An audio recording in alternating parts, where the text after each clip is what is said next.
Naquela noite, vi meu marido sendo puxado para fora de casa, arrastando uma mala preta muito grande. Eu o segui.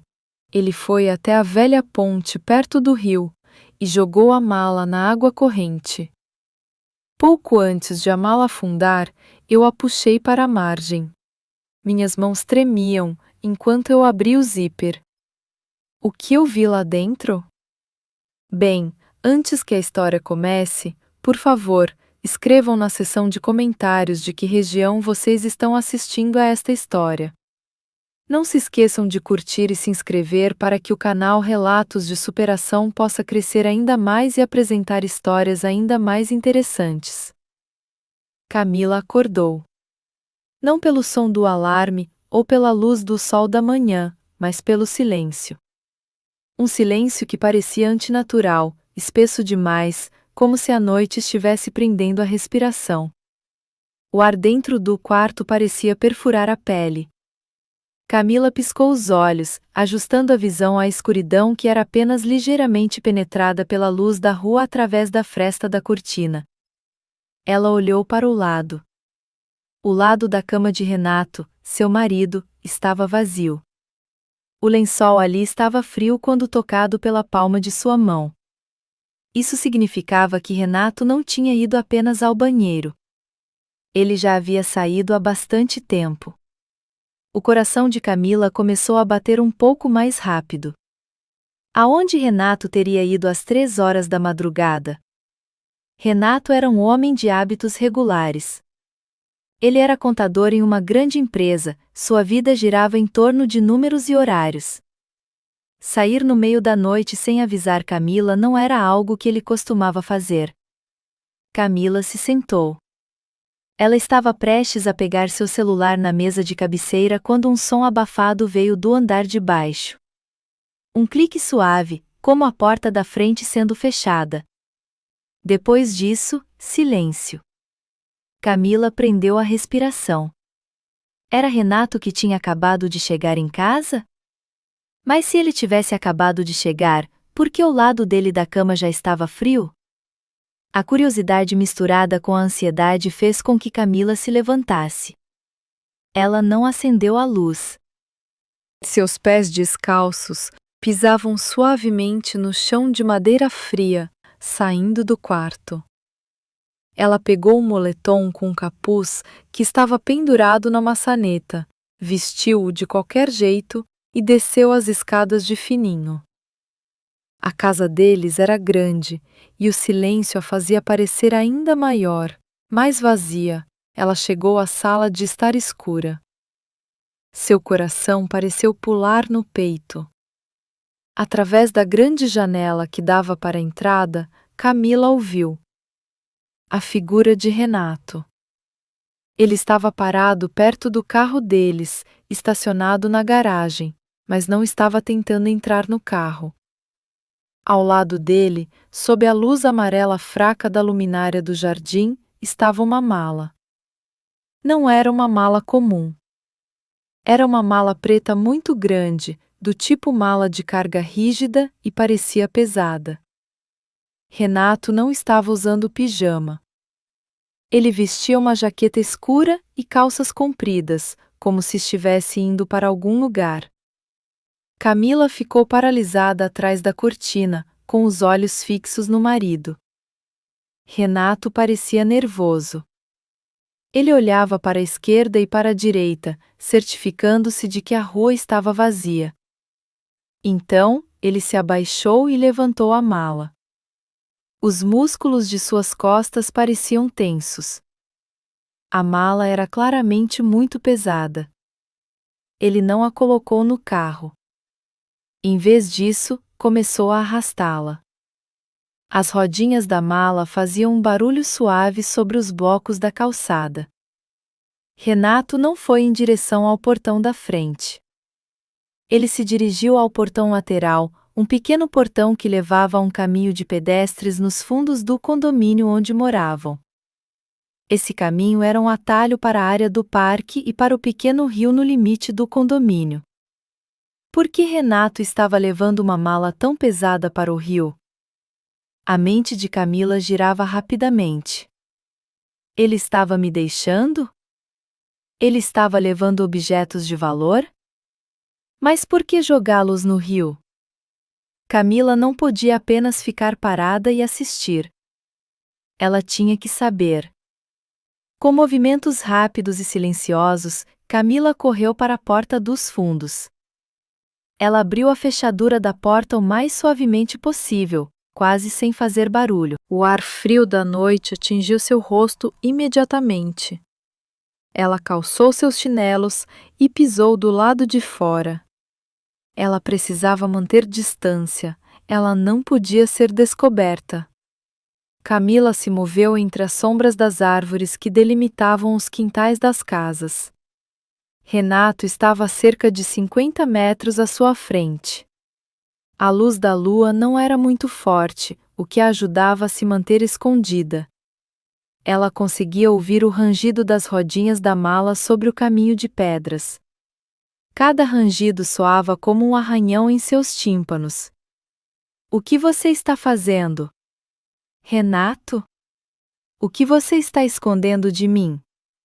Durante seus 5 anos de casamento, Renato foi um bom marido, talvez um pouco rígido e quieto, mas ele era muito atencioso.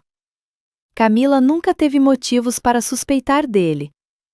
Até esta noite, o caminho levava à margem do rio. Lá havia uma velha ponte de madeira que raramente era usada. A correnteza do rio lá embaixo era bastante forte, especialmente após as chuvas dos últimos dias. Camila viu Renato parar bem no meio da ponte. Ele abaixou a mala e se inclinou. Apoiou as mãos nos joelhos, ofegante. Claramente ele estava exausto. Camila se escondeu atrás de arbustos densos, a apenas alguns metros do início da ponte. Ela podia ver as costas do marido claramente. Renato ficou ereto. Ele olhou para a água escura lá embaixo. Ele ficou em silêncio por quase um minuto inteiro. Camila sentiu o tempo parar.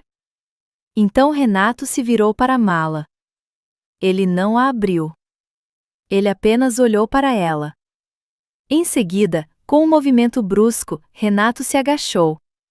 Ele posicionou a mala na beira da ponte. Ele se preparou para empurrá-la.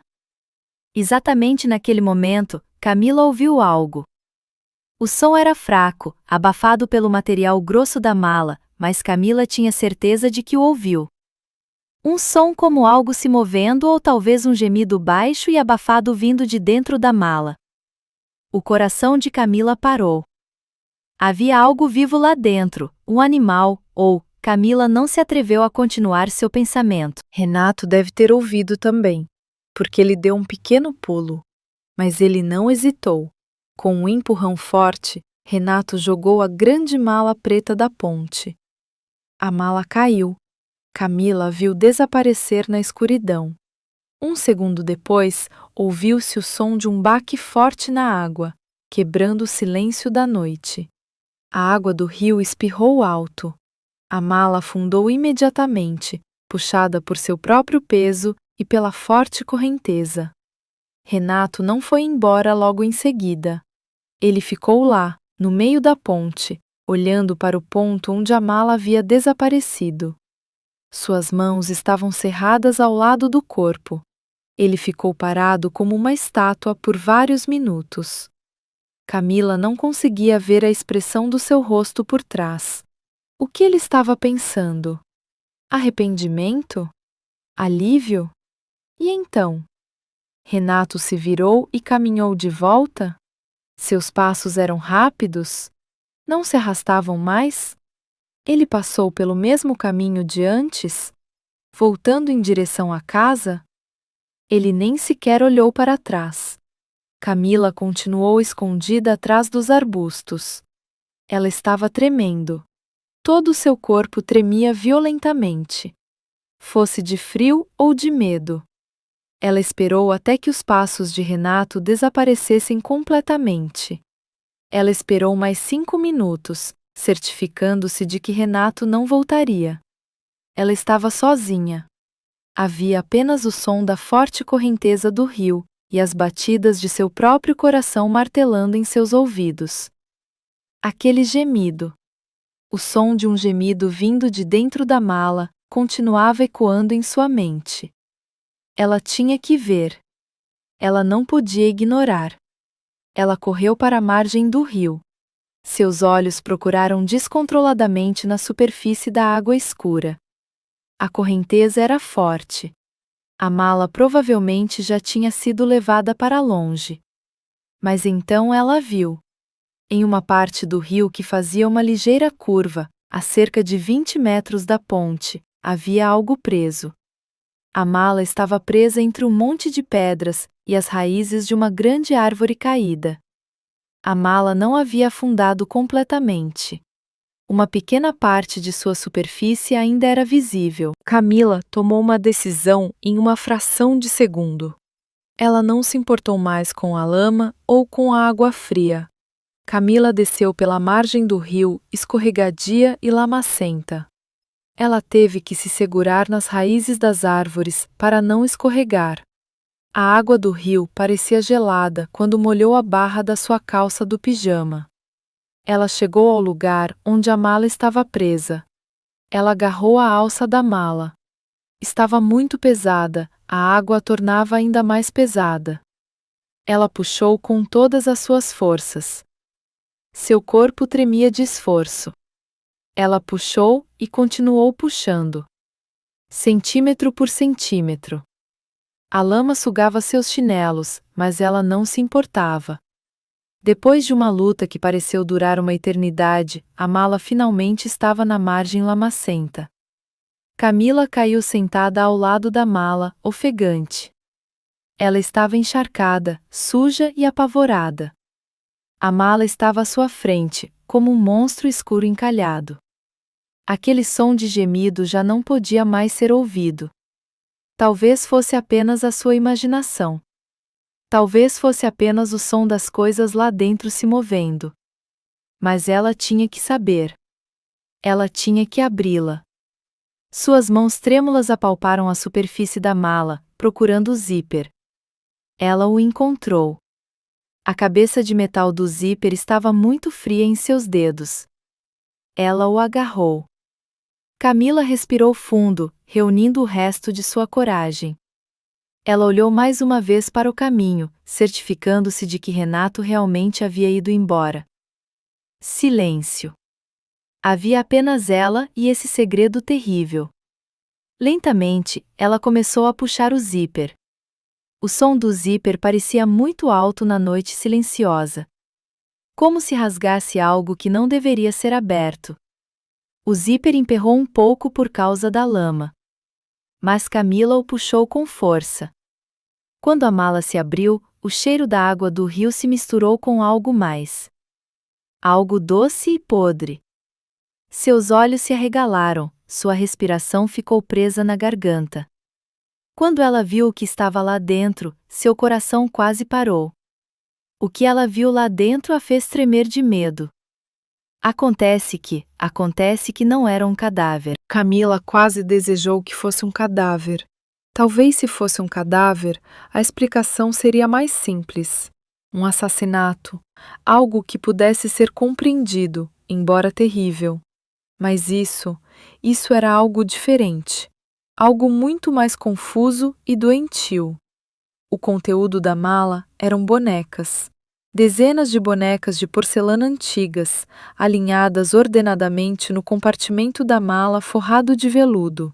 As bonecas usavam pequenos vestidos lindos, com cabelos cacheados e olhos de vidro que olhavam fixamente para o céu noturno. Mas havia algo errado, muito errado. O rosto de cada boneca havia sido arruinado. Alguém tinha pegado tinta vermelha, talvez esmalte de unha ou tinta a óleo, e rabiscado seus rostos de porcelana. Linhas vermelhas grosseiras sobre os olhos, sobre as bocas que sorriam rigidamente.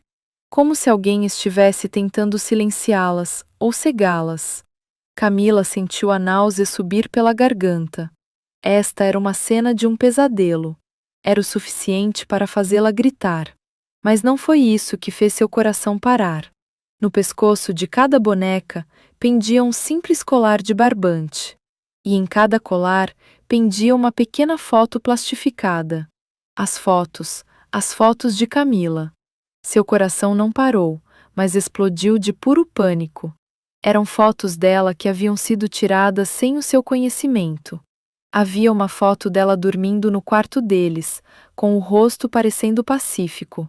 Havia uma foto dela fazendo compras na feira, usando seu moletom azul, rindo. Havia uma foto dela regando as plantas no quintal. E a mais terrível, havia uma foto embaçada tirada através da janela do banheiro, mostrando sua silhueta tomando banho. Camila cambaleou para trás. Ela tropeçou em uma raiz de árvore e caiu sentada na lama. Ela não conseguia respirar. Esta era a coleção de um perseguidor, de anos. Estas fotos eram de tempos diferentes, ela podia perceber pelo estilo do seu capuz e de suas roupas. Alguém a estava vigiando. Vigiando-a com uma obsessão doentia. E seu marido, Renato, estava tentando jogar essa coleção horrível no rio. Por quê? Renato era o culpado? Foi Renato quem tirou todas essas fotos? Foi Renato quem arruinou essas bonecas? Mas Renato era seu marido. Eles dormiam na mesma cama. Esse pensamento fez seu estômago revirar. Ela se forçou a olhar de volta para dentro da mala. Sob a camada de bonecas havia mais. Num compartimento oculto, ela viu pilhas de dinheiro em espécie. Notas de R$ 100, amarradas ordenadamente com elásticos, todas encharcadas.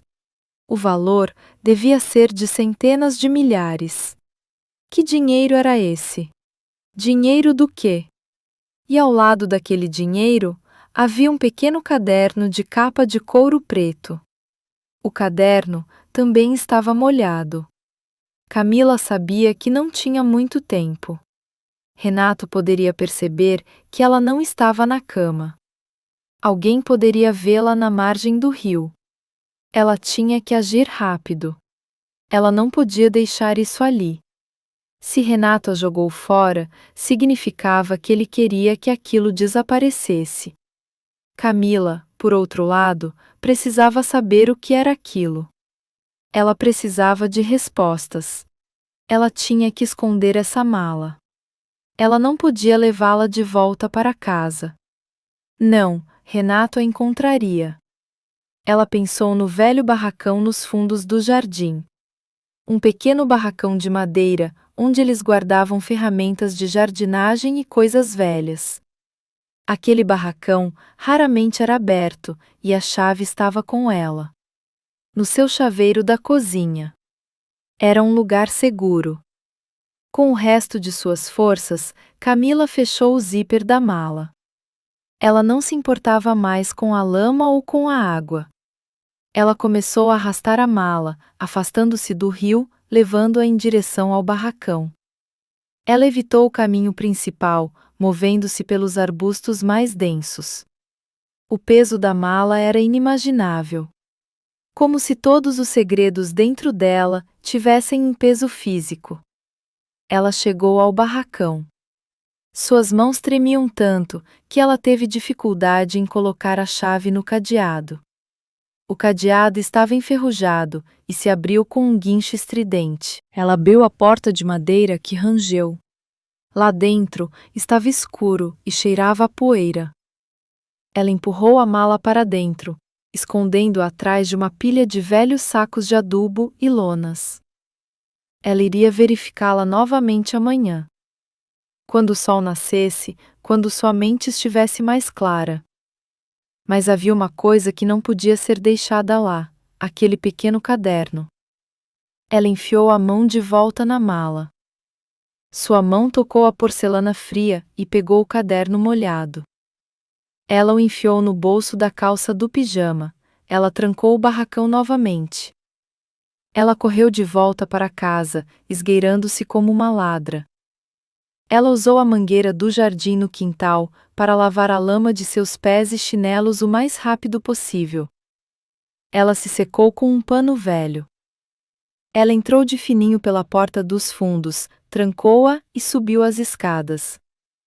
Cada passo na escada parecia muito pesado. Quando ela chegou ao topo da escada, a luz da cozinha estava acesa. Seu coração pulou na garganta. Renato estava parado lá, na frente da geladeira, vestindo apenas uma camiseta e calças de pijama. Ele segurava um copo de água. Ele olhou ao ouvir Camila. Seu rosto estava calmo, completamente calmo. Como se ele tivesse acabado de acordar para beber água. Camila, ele disse, sua voz um pouco rouca por causa do sono. Você ainda não dormiu. Amor, por que você está aqui embaixo? Camila agarrou o corrimão da escada. Ela tentou controlar a respiração. Ela tinha que agir normalmente, sua vida talvez dependesse disso. Eu estava com sede. Ela disse, sua voz tremendo. Ela pigarreou. Eu desci para beber água, eu não te vi na cama, achei que você estivesse no banheiro. Renato sorriu. Era o sorriso que ele costumava dar, um pequeno sorriso um pouco cansado. Eu também acordei. Não consegui voltar a dormir, talvez tenha sido muito café no escritório esta tarde. Ele andou em direção a Camila. Ele colocou a mão livre na bochecha de Camila, a mão dele estava quente. Você está com frio? Seu rosto está tão pálido. Camila teve que resistir à vontade de recuar do toque dele. Esta mão, a mesma que acabara de jogar aquela mala horrível no rio. Só levei um susto ao te ver. Ela mentiu. Vamos voltar a dormir. Renato assentiu. Ele apagou a luz da cozinha e eles subiram para o quarto juntos. Camila deixou Renato andar na sua frente. Ela olhava para as costas do marido, as mesmas costas que ela tinha visto na ponte. Este homem era um perseguidor? Ou ele estava escondendo aquela mala para outra pessoa? Se ele era o perseguidor, por que ele jogou seus troféus fora? Hein? Se ele não era o culpado? Então quem era? E por que Renato estava envolvido? Eles voltaram para a cama. Renato se deitou imediatamente e fechou os olhos. Ou pelo menos fingiu. Camila deitou-se de costas para o marido.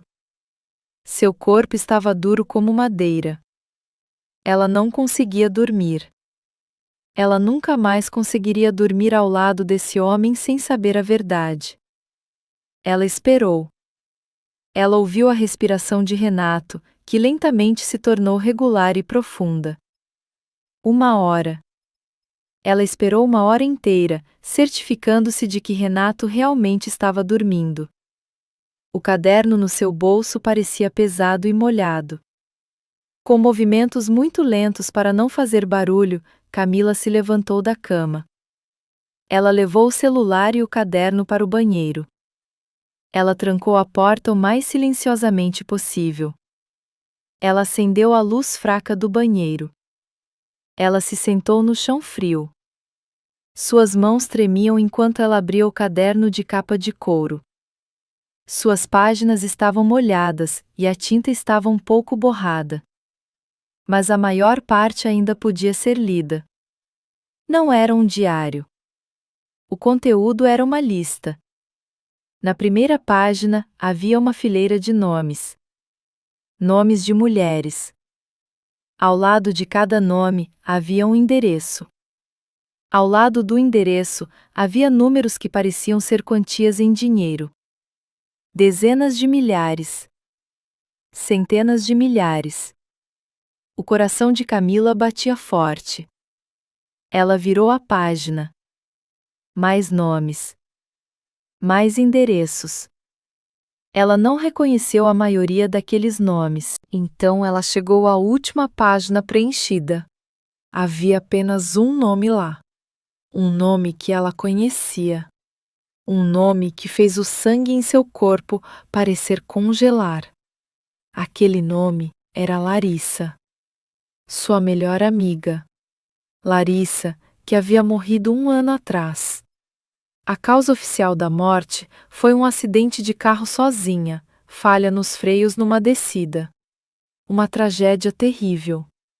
Mas aqui, neste caderno, ao lado do nome de Larissa, estava escrito um endereço, e ao lado dele, o número 500.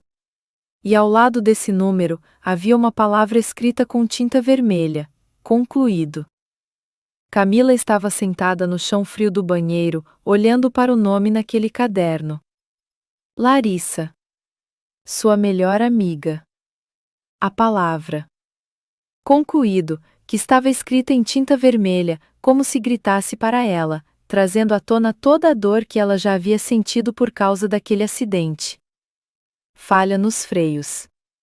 Foi o que a polícia disse, um trágico acidente que não foi intencional. Mas este livro dizia o contrário. Este livro dizia que a morte de Larissa foi uma transação, algo que foi pago. Algo que foi concluído. O coração de Camila batia tão forte que doía, como se tentasse sair do seu peito. Ela pensou em Larissa, nas suas risadas, na sua bondade. E ela pensou em Renato, seu marido, que dormia no quarto ao lado. O mesmo homem que ela havia abraçado na noite passada, o mesmo homem que possivelmente estava envolvido no assassinato de sua melhor amiga. O tremor em suas mãos era tão violento que ela mal conseguia segurar o caderno. Ela se forçou a voltar a focar, se Larissa era um dos nomes, e quanto aos outros, ela não reconhecia os outros nomes, mas tinha um mau pressentimento. O mesmo pressentimento que a fez seguir Renato até o rio. Este não era apenas um incidente isolado. Este era um padrão.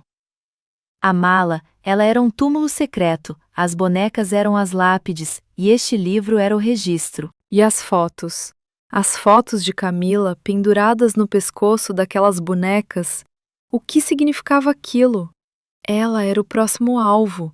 Renato a estava perseguindo, e depois se apaixonou por ela. Ou o amor dele esse tempo todo era apenas parte desse jogo doentio. Ela tinha que saber. Mas ela não podia fazer isso ali. Ela não podia usar seu laptop ou seu celular. Se Renato estava envolvido nisso, ele certamente não era burro. Ele certamente saberia como rastrear pegadas digitais. Camila secou cuidadosamente o caderno página por página, usando o secador de cabelo de Renato na temperatura mais baixa. Ela tinha que salvar as provas. Depois de estar seco o suficiente para que a tinta não borrasse mais, ela embrulhou o livro em um pequeno saco plástico da sua lixeira de cosméticos. Em seguida, ela o escondeu dentro de uma caixa nova de absorventes íntimos debaixo da pia. Ninguém procuraria ali. Ela limpou todos os seus rastros no banheiro, certificando-se de que não restasse uma única gota de lama ou água do rio. Ela apagou a luz e voltou para o quarto. Renato ainda dormia, ou fingia dormir. A respiração dele estava regular? Camila deitou-se na cama, o mais longe possível de seu marido, de costas para ele. Ela fechou os olhos, mas tudo o que via eram as bonecas de rostos arruinados, e a palavra concluído, em tinta vermelha. Ela não dormiu nem um segundo, ela esperou o amanhecer. A manhã chegou com a luz do sol que parecia errada, alegre demais para o horror que ela sentia. O alarme de Renato tocou, como de costume. Renato desligou, sentou-se e espreguiçou-se. Ele se virou para Camila e sorriu. Bom dia, amor, disse ele, sua voz estava normal. Tudo estava normal, isso era o mais assustador. Ele agiu como se nada tivesse acontecido. Como se não tivesse saído de fininho no meio da noite para jogar uma mala cheia de segredos podres no rio. Bom dia, respondeu Camila, tentando ao máximo não deixar sua voz tremer. Vou tomar banho primeiro, disse Renato, levantando-se da cama. Quando o som da água do chuveiro foi ouvido, Camila deu um pulo. Ela se vestiu rapidamente, escolhendo um vestido simples e um moletom azul escuro com capuz. Ela tinha que sair de casa, ela precisava de ar, ela precisava de respostas. Quando Renato saiu do banheiro, Camila já estava arrumada. Aonde você vai tão cedo? Perguntou Renato, secando o cabelo com uma toalha. Eu vou ao grupo de oração na casa da Dona Alice. Camila mentiu. Foi uma mentira plausível. Ela costumava frequentar os grupos de oração do bairro. Talvez eu passe na feira depois. Ah, tudo bem, disse Renato. Ele andou até o armário para pegar as roupas de trabalho. Quer que eu te leve? Não precisa. Camila respondeu rápido demais. Ela puxou a respiração. Não precisa, amor. Eu posso pedir um carro de aplicativo. Você tem que se arrumar para o escritório. Renato a encarou por um momento. Camila se sentiu como se estivesse sob um microscópio. Tem certeza? Você parece um pouco pálida. Amor. Você está bem? Eu estou bem. Disse Camila, forçando um sorriso. Apenas um pouco de falta de sono. Ontem à noite, eu acordei e tive dificuldade para voltar a dormir. Eu também, disse Renato com facilidade. Talvez a gente deva diminuir o café. Ele sorriu novamente, o mesmo sorriso que costumava acalmá-la, mas que agora deixava seu sangue gelado como gelo. Camila não pediu um carro de aplicativo. Ela caminhou para fora do condomínio, certificando-se de que ninguém a estava seguindo. Seu coração batia forte a cada curva. Ela não foi à feira. Ela pegou uma lotação para o centro da cidade, uma área comercial movimentada onde pudesse se misturar. Ela foi a uma velha lan house no segundo andar de um prédio comercial, um lugar barulhento e um pouco abafado, onde ninguém prestaria atenção nela. Ela pagou por uma hora na cabine mais no canto. Ela se sentou em frente a um computador cuja tela estava um pouco empoeirada. Suas mãos tremiam enquanto ela digitava no teclado pegajoso. Ela não abriu o caderno. Ela já havia memorizado os 3 primeiros nomes da página da frente. O primeiro nome, Carina Dias. Ela digitou no mecanismo de busca. Os resultados apareceram instantaneamente. Uma reportagem de notícias locais de 1 ano atrás. Jovem empresária encontrada morta em seu apartamento. Camila leu a reportagem prendendo a respiração. Carina Dias, 28 anos, proprietária de uma boutique de sucesso. Encontrada morta por sua empregada doméstica, causa oficial, envenenamento por gás devido a um vazamento no aquecedor de água de seu banheiro. A polícia concluiu que não havia sinais de violência, acidente puro. Ao lado de seu nome no caderno, estava escrito o número 300. O coração de Camila afundou. Coincidência, ela digitou o segundo nome, Bianca Oliveira. Outro artigo, 9 meses atrás.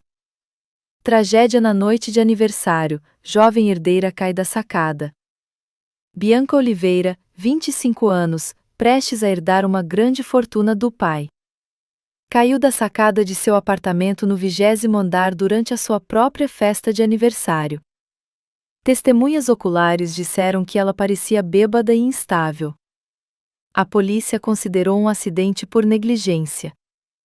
O número ao lado do nome dela, 450. Camila sentiu náuseas. Isso não era coincidência. Ela digitou o terceiro nome, Rebeca Lima. 6 meses atrás. Acidente de carro tira a vida de designer de interiores. Rebeca Lima, 30 anos, o carro dela saiu da pista em uma rodovia deserta à noite e bateu na mureta de proteção. Falha nos freios, igual a Larissa. Exatamente igual a Larissa. O número ao lado do nome dela, 350. Camila se encostou na cadeira. Ela tremeu. A sala abafada parecia girar. Todas as vítimas eram mulheres. Todas jovens, todas ricas. E todas as suas mortes foram consideradas acidentes. Ela não precisava checar os outros nomes, ela sabia o que ia encontrar. Esta era uma lista de assassinatos. Renato, o marido dela, estava envolvido com um sindicato de assassinos de aluguel. O dinheiro na mala era dinheiro de sangue. O pagamento por aquelas vidas. E aquelas bonecas, agora ela entendia. As bonecas eram troféus. Uma boneca para cada vida. Renato, ou seja lá quem ele servia, era um psicopata que colecionava bonecas de suas vítimas. Os rostos arruinados talvez fossem a assinatura deles. Um sinal de que o trabalho estava concluído. Mas então, havia uma parte que não fazia sentido. As fotos de Camila. Por que as fotos dela estavam lá? Entre as vítimas, por que Renato a perseguia se ela era apenas um alvo, e se ela era um alvo, por que ele se casou com ela, por que ela ainda estava viva, por que Renato jogou aquela mala fora? Será que ele estava em pânico, ele estava tentando apagar seus rastros, ou ele estava tentando protegê-la? O pensamento simplesmente surgiu, mas Camila o descartou imediatamente. Protegê-la? Um homem que guarda uma lista de morte? Impossível. Ela encarou a tela. Sua mente precisava de ajuda. O que ela deveria fazer? Ir à polícia? O que ela diria? Meu marido é um assassino de aluguel. A prova está em um caderno que eu roubei de uma mala que ele jogou no rio. Eles iriam achá-la louca. Ela precisava de mais. Ela precisava de algo concreto.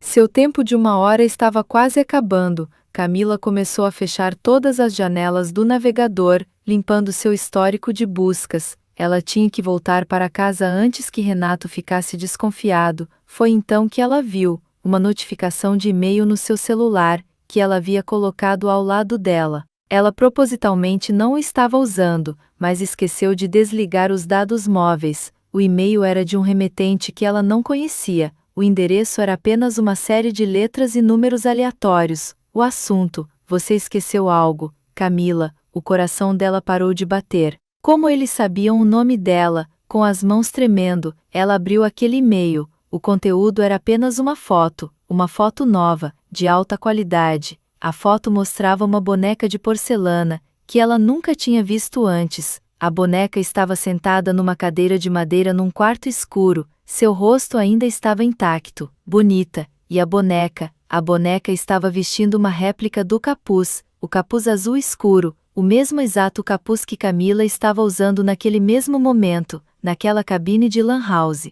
Sua respiração ficou presa na garganta. Isso era impossível. Ela olhou ao redor da cabine, não havia câmera. Ela olhou pela janela, apenas uma rua movimentada. Então, um segundo e-mail chegou, a hora do envio. Agora, o assunto: não se vire. Camila congelou, ela não conseguia se mover, puro medo a paralisou. Quem quer que fosse. Eles não eram apenas Renato, eles não sabiam apenas o que ela estava fazendo, eles sabiam onde ela estava, eles a estavam vigiando, naquele exato momento. Pânico era uma palavra leve demais para descrever o que Camila estava sentindo. Aquilo era terror puro, inundando seu sistema nervoso. Não se vire. Aquele comando ecoou em sua cabeça. Ela não se atreveu. Ela apenas encarou a tela. Aquela mensagem era a prova. Eles estavam ali, perto dela, vigiando-a do outro lado da rua. De um carro. Ou será que havia uma câmera escondida dentro da lan house? Ela se sentiu suja, exposta, como um inseto sob uma lupa. Ela tinha que ir embora, agora. Com movimentos rígidos, ela se forçou a fechar aquele e-mail. Ela não o apagou. Ela precisava daquela prova. Ela desligou seus dados móveis. Ela se levantou, suas pernas pareciam gelatina. Ela andou até o caixa, pagou o tempo restante sem fazer contato visual, e desceu as escadas. Cada passo parecia pesado. Ela não se atreveu a se virar. Ela não se atreveu a olhar para trás. Assim que chegou à rua movimentada, ela respirou fundo, o ar quente do meio-dia parecia sufocante. Ela se misturou com a multidão, andando rápido. Seu coração martelando nas costelas, ela tinha que tirar esse capuz. Este capuz azul escuro, agora era um alvo em suas costas. Ela viu um vendedor ambulante vendendo roupas e moletons do outro lado da rua. Ela correu para lá, quase esbarrando em algumas pessoas. Moça, um moletom preto, de vestir rápido, disse ela apressadamente, sua voz mal saindo. Ela entregou o dinheiro, pegou o moletom e nem sequer pediu o troco. Ela correu para um beco estreito entre as lojas, procurando um banheiro público ou capela. Ela encontrou o banheiro feminino de uma galeria. Lá, na área das pias femininas, ela rapidamente trocou o moletom. Ela lavou o rosto com água fria, tentando se acalmar. Ela encarou seu reflexo no pequeno espelho rachado. Seu rosto estava pálido, seus olhos estavam descontrolados. Ela pegou o capuz azul escuro, amassou e o jogou na lixeira do lado de fora. Ela se sentiu um pouco mais segura, mas ela sabia que era apenas uma ilusão. Eles conheciam seu rosto. Ela não podia voltar para casa, não agora. Mas ela também não podia ir para outro lugar. Renato ficaria desconfiado se ela desaparecesse. E eles provavelmente a seguiriam. Sua casa, ironicamente, talvez fosse o lugar mais perigoso, e ao mesmo tempo o único lugar onde ela pudesse procurar mais respostas. Ela tinha que voltar, mas ela tinha que ser mais esperta. Ela tinha que usar uma máscara. Assim como Renato, ela pegou outra lotação, pegando uma rota em zigue-zague, trocando de lotação várias vezes, apenas para ter certeza de que ninguém a estava seguindo. Finalmente, depois de 1 hora rodando, ela chegou ao seu condomínio. Ela passou pelo portão. Cada passo parecia como pisar em cacos de vidro. A casa parecia a mesma, a grama verde, as flores no jardim desabrochando. Normal, normal demais. Ela abriu a porta da frente. Silêncio.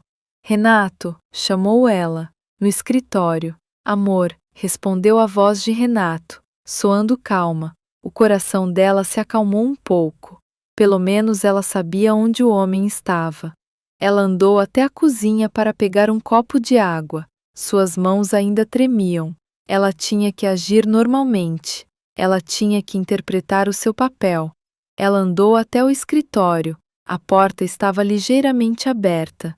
Renato estava sentado em sua mesa, de frente para o computador, usando um fone de ouvido. Ele parecia estar em uma chamada de vídeo. Ele viu Camila, sorriu e acenou, depois voltou a focar na sua tela. Camila se encostou no batente da porta. Esse era o homem, seu marido, um contador de dia, e, à noite, um assassino. Um limpador ou apenas um peão? Ela observou Renato falar com entusiasmo no seu microfone, discutindo números e projeções financeiras. Ele era muito bom nisso, muito bom em usar a sua máscara. Assim como ele era bom em ser o marido atencioso, o homem que fazia chá de gengibre para ela quando pegava um resfriado, o homem que massageava seus pés depois de um dia cansativo. Como era possível que o mesmo homem fosse o monstro que jogou uma mala cheia de bonecas de vítimas no rio? Renato terminou sua chamada e tirou o fone de ouvido. Ei, disse ele se virando na cadeira, que rápido, achei que o grupo de oração fosse até a tarde. A mesma pergunta que Camila havia imaginado, ela já tinha preparado a sua resposta. De repente fiquei com muita dor de cabeça, amor, disse ela, massageando as têmporas. Sua atuação pareceu natural porque ela realmente estava com dor de cabeça de tanto medo, talvez por causa da falta de sono, então decidi voltar para casa. Renato se levantou imediatamente, seu rosto demonstrando preocupação genuína. Ou pelo menos parecia genuína. Ele andou até ela e colocou as costas da mão na testa de Camila. Você não está com febre? Disse ele. Mas você está realmente pálida. Por que você trocou de moletom? Aquele de hoje de manhã não era azul? A pergunta a atingiu como um soco. Ele sabia, claro que ele sabia, Ele notava tudo. Camila engoliu em seco. Ah, isso foi na lotação. Uma criança vomitou e pegou um pouco no meu moletom. Então eu comprei um novo na feira. A mentira simplesmente escorregou da sua língua. Ela mesma se surpreendeu com a facilidade. Renato assentiu lentamente, seus olhos encarando Camila, como se procurasse algo. Tudo bem então. Apenas descanse no quarto. Quer que eu faça um chá? Não precisa, amor. Eu só quero dormir. Tudo bem. Tenho mais uma ligação. Depois disso, termino meu trabalho, disse Renato. Ele sorriu. O sorriso do marido dela. Camila foi para o quarto. Ela não dormiu. Ela deitou-se tensa na cama, ouvindo. Ela ouviu a voz de Renato voltar a falar em seu escritório. Uma teleconferência. Desta vez parecia que seria mais longa. Essa era sua chance. Ela não podia apenas ficar deitada esperando. Ela tinha que encontrar algo que pudesse usar, algo que pudesse explicar as fotos dela. Ela se levantou e voltou ao escritório de Renato. A porta agora estava fechada, mas não trancada. Ela abriu-a muito lentamente. Renato não estava lá. Ela ouviu a voz de Renato vindo do andar de baixo, na cozinha, talvez pegando algo para beber. Seu coração batia forte. Ela tinha alguns minutos. Ela olhou ao redor do escritório. Esta sala era o território de Renato. Ela raramente entrava ali. Tudo estava organizado de forma impecável, as estantes cheias de livros de contabilidade e finanças, nada suspeito. Ela verificou as gavetas da mesa de Renato, trancadas, claro. Ela olhou para o computador dele, protegido por senha, claro. Ela ficou frustrada, não ia encontrar nada. O tempo dela estava quase acabando. Justo quando ia se virar, seus olhos foram atraídos para uma pintura na parede. Uma pintura normal de uma paisagem de arrozal, que Renato comprou alguns anos atrás. Havia algo errado com aquela pintura. A pintura estava um pouco torta. Camila a tocou. A moldura parecia solta de um lado. Ela deslizou. Atrás dela, embutido na parede, havia um pequeno cofre digital. Camila olhou fixamente para aquela caixa de metal cinza. Era isso. Era aqui que Renato guardava os seus verdadeiros segredos. Ela tocou no teclado. Precisava de um código. Qual era o código? Ela tentou a data do aniversário de Renato. Falhou. O aniversário dela. Falhou. A data do casamento deles. Falhou. Ela ouviu passos na escada. Renato estava voltando. Em pânico, Camila tentou pensar rápido. Qual data era importante? Qual data seria escondida? Sua mente voltou à Lan House. A lista de nomes. Larissa. A data do acidente de Larissa. Ela ainda lembrava daquela reportagem. 14 de fevereiro. Há um ano. 144224. Ela digitou os 6 números. Clique. Aquele som suave foi o som mais doce que ela já ouviu. A porta do cofre abriu-se um pouco. Suas mãos tremiam. Ela o abriu. Não havia dinheiro dentro. Não havia bonecas. Havia apenas documentos. Uma pilha de passaportes.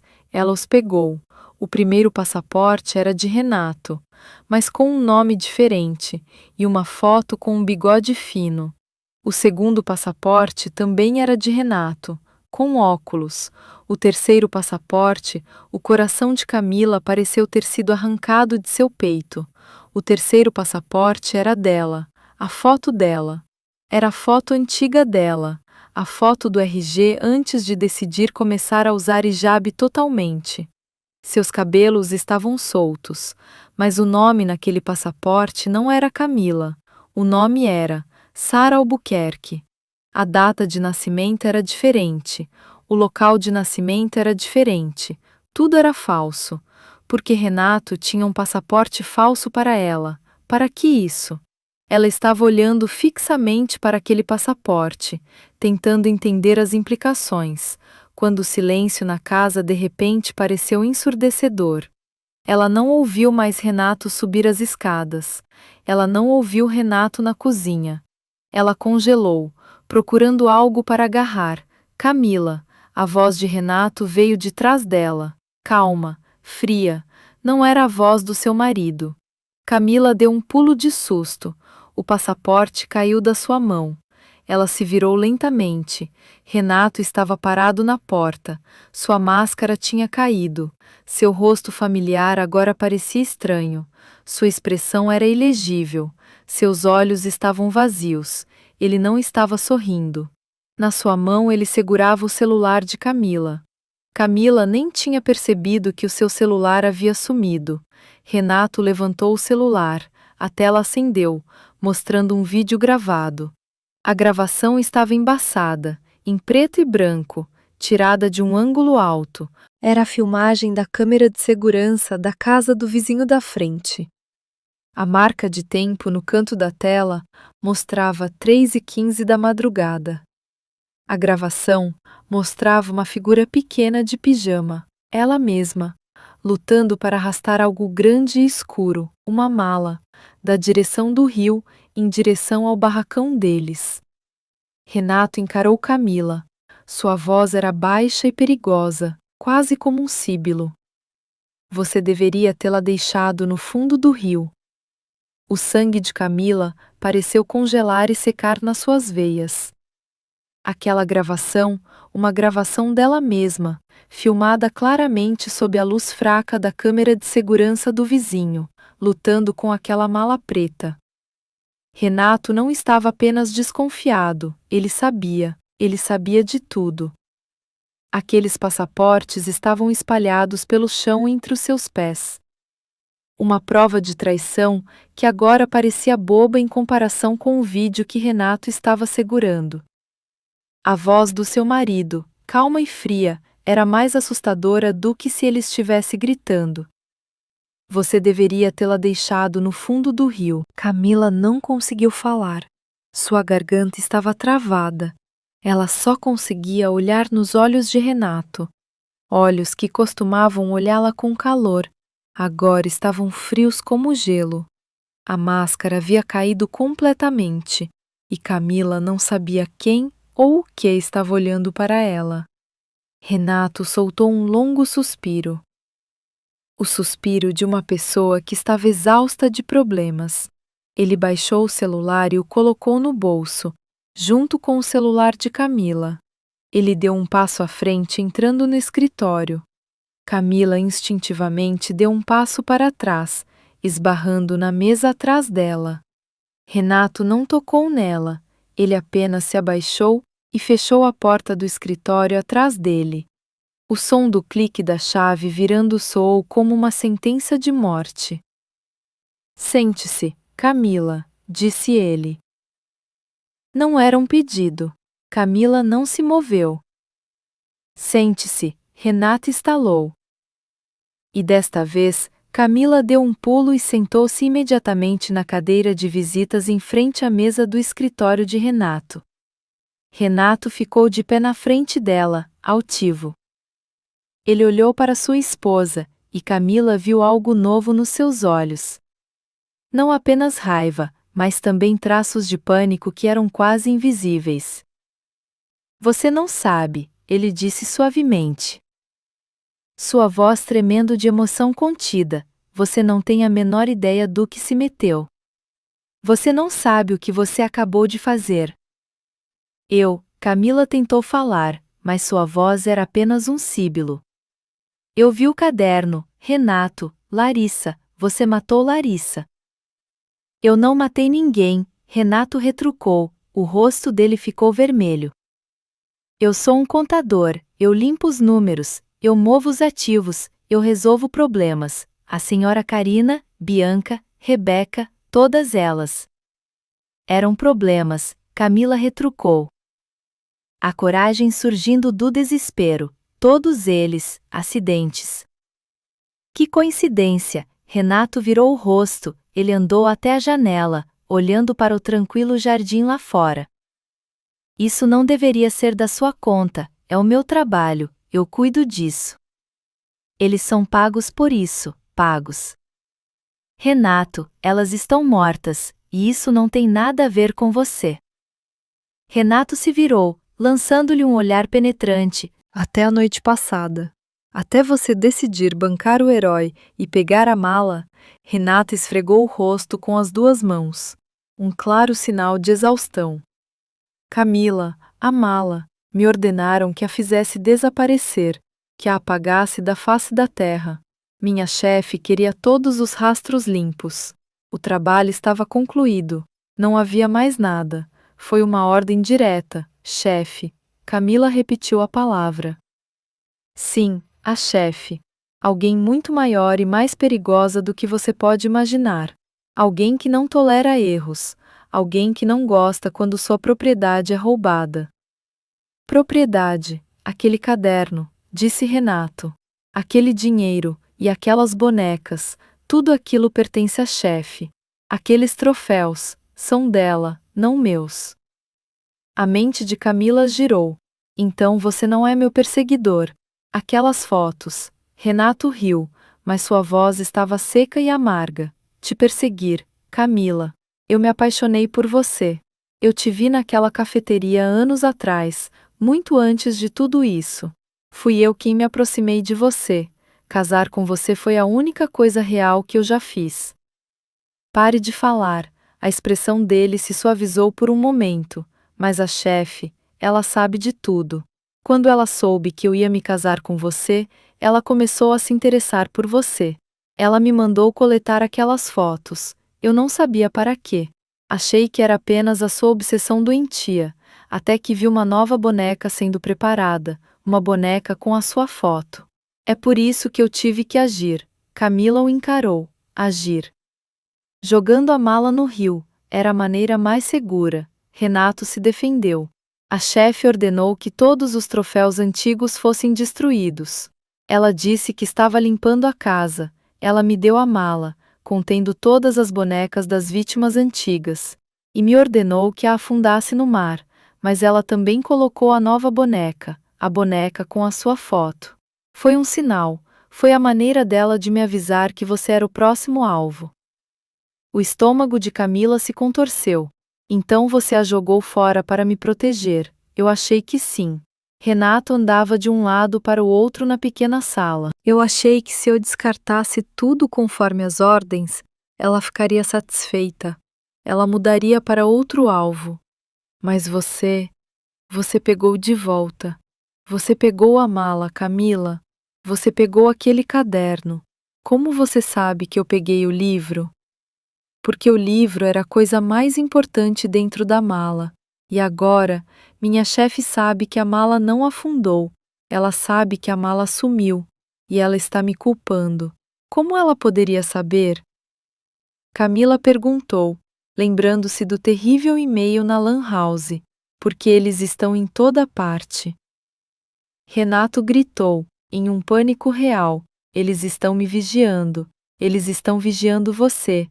O e-mail que você recebeu na Lan House esta manhã, Camila, a boneca com seu capuz azul. Você achou que fui eu. Não, foram eles. Foi a chefe me dizendo que eu falhei, me dizendo que ela sabe que você está envolvida. Camila sentiu uma nova onda de terror, então Renato também não sabia. Ele estava tão surpreso quanto Camila, os dois agora eram alvos. Onde está o meu celular? Camila perguntou, suas mãos apalpando os bolsos vazios de seu vestido. No meu bolso, disse Renato, junto com as chaves do seu carro e da casa. Você não vai a lugar nenhum, estamos trancados aqui. O quê, Renato? Nós temos que fugir, nós temos que ir à polícia. A polícia? Renato riu de novo, uma risada que soava louca. Camila, você não entende, esta chefe, ela não pode ser tocada, ela é respeitada, ela tem conexões em todos os lugares. Se formos à polícia, nós morreremos antes mesmo de terminarmos de fazer a denúncia. Eles chamariam de assalto, ou acidente com gás, igual aos outros. Renato parou de andar de um lado para o outro. Ele ficou de pé imóvel em frente à porta, ouvindo o silêncio da casa. Nossa única chance de sobrevivência é aquele caderno, disse ele em voz baixa. A chefe quer o livro de volta. É a única razão pela qual ainda estamos vivos agora. Ela acha que eu tenho e está esperando que eu devolva. Ele se virou para olhar para Camila, com os olhos apertados. Então me diga, Camila, onde você o escondeu? Onde você escondeu o caderno? Camila encarou seu marido. Esse homem era um assassino, ou pelo menos cúmplice de um assassino. Ele a havia enganado por anos, mas ele também era, de uma forma estranha, possivelmente a única pessoa tentando protegê-la. E agora ele estava com tanto medo quanto Camila. Eles estão vindo, sussurrou Renato, seus olhos fixos na janela da frente, como se ele pudesse ver algo se aproximando na escuridão. Eles virão buscar o livro, e eles nos matarão para limpar esta confusão. Você deveria tê-la deixado no fundo do rio, Camila. O silêncio na sala de estudos parecia denso e sufocante. Camila conseguia ouvir as batidas do seu próprio coração trovejando em seus ouvidos, competindo com a respiração pesada e ofegante de Renato. O homem parado na frente dela não era mais o seu marido. Ele era um estranho em pânico, um cúmplice preso em seu próprio jogo. Mas ele tinha razão. Eles estavam presos juntos. O blefe da polícia morreu na garganta de Camila. Se o que Renato dizia fosse verdade, a polícia não era a salvação. Eles eram apenas um atalho para a sepultura. Camila tinha que pensar. Não como uma esposa traída, mas como uma sobrevivente. Ela tinha uma coisa que Renato não tinha. A única coisa que a chefe queria mais do que tudo. Eu não vou te dizer onde o livro está, disse Camila, a sua própria voz a surpreendendo por soar tão calma e firme. Os olhos de Renato se estreitaram. Camila, este não é o momento para brincadeiras. Eu não estou brincando, respondeu Camila. Ela se levantou, igualando a altura dele, embora ainda precisasse olhar um pouco para cima para encarar o marido. A sua vida depende daquele livro. Isso significa que a sua vida depende de mim. Eu não vou entregar a minha única arma até que você me conte tudo, sem mais mentiras. Quem é essa chefe? Renato olhou para ela por um longo tempo. Ele procurou por sinais de mentira, sinais de medo. Ele talvez visse aquele medo, mas ele também via determinação. Ele sabia que Camila não iria ceder. Ele soltou um suspiro de derrota. Ele andou até sua mesa e jogou-se em sua cadeira, cobrindo o rosto com as mãos por um momento. Quando ele as abaixou, parecia 10 anos mais velho. Você não vai acreditar em mim, ele disse baixinho. Tente, insistiu Camila. Renato olhou diretamente nos olhos de Camila. Dona Helena. Aquele nome ficou pairando no ar. Camila franziu a testa. Dona Helena, como? Dona Helena, a filantropa, que administra o orfanato Amor de Mãe. Impossível. Ela é uma santa. Todo mundo nesta cidade a respeita. É por isso que ela é perfeita, disse Renato amargamente. Quem suspeitaria de uma velha senhora bondosa que dedicou sua vida a crianças abandonadas? Ela é o disfarce perfeito, escondida bem à vista. Camila sentou-se, sua mente não conseguia processar isso. Dona Helena, ela a havia conhecido algumas vezes em eventos de caridade organizados pela empresa de Renato. Uma mulher gentil, sempre sorrindo, irradiando bondade. Como? Camila sussurrou. Por quê? Por dinheiro, é claro, disse Renato. Mas isso vai além disso. É sobre controle. Aquele orfanato, aquela é a fazenda dela. Ela não apenas cria crianças, Camila, ela investe nelas. Renato explicou. Dona Helena é uma mulher brilhante e cruel. Ela escolheria as crianças mais inteligentes e atraentes do orfanato. Ela lhes daria a melhor educação, as mandaria para escolas caras, usando sua vasta rede de caridade para lhes dar conexões. Ela as ajudaria a conseguir ótimos empregos ou garantiria que se casassem com famílias ricas. Ela faz com que se sintam em dívida com ela pelo resto da vida, continuou Renato. Ela é a mãe deles, a única família que já conheceram, e eles fariam qualquer coisa por ela. Incluindo você, disse Camila baixinho. Os olhos de Renato evitaram o olhar de Camila. Sim, incluindo eu. Eu fui um dos primeiros investimentos bem-sucedidos dela. Eu sou bom com os números. Ela viu isso. Ela pagou pelos meus estudos, pagou minha faculdade de contabilidade. Ela me conseguiu meu primeiro emprego em uma grande firma. Eu devo tudo a ela. E o que ela pediu em troca? No começo, apenas doações para o orfanato. Então, ela me pediu para ajudá-la a cuidar das finanças de alguns de seus outros filhos adotivos. Ajudá-los a gerenciar suas heranças. Foi então que percebi: aquele dinheiro não estava sendo gerenciado. O dinheiro estava sendo desviado, de volta para a fundação dela, através de uma complexa rede de empresas de fachada, de volta para ela, e se eles recusassem? A expressão de Renato escureceu. Foi aí que percebi que meu trabalho não era apenas contabilidade. Eu me tornei um solucionador de problemas. Crianças que começavam a desconfiar, que começavam a fazer perguntas demais. Eles se tornavam problemas, como a Larissa. Larissa também era do orfanato. Camila se assustou. Sim, Renato assentiu. Larissa era minha irmãzinha no orfanato. Ela se casou com um homem rico, que morreu de ataque cardíaco. Larissa estava prestes a herdar tudo. Dona Helena esperava sua parte. Larissa recusou. Ela disse que iria expor Dona Helena, então, Dona Helena me ordenou que resolvesse o problema. Você sabotou o carro dela, sussurrou Camila, horror enchendo-a. Eu não toquei no carro. Renato se defendeu rapidamente, meu trabalho era com as finanças. Eu manipulei os registros de serviço dela, paguei um mecânico para ignorar as pastilhas de freio gastas, garanti que o seguro dela fosse arranjado de uma certa maneira, eu limpei os rastros digitais e financeiros. Eu não sou o assassino, Camila, eu preparo o palco. E as bonecas, disse Camila, lembrando-se da mala. Isso é o hobby dela, disse Renato com nojo. Ela gosta de preservar suas crianças favoritas.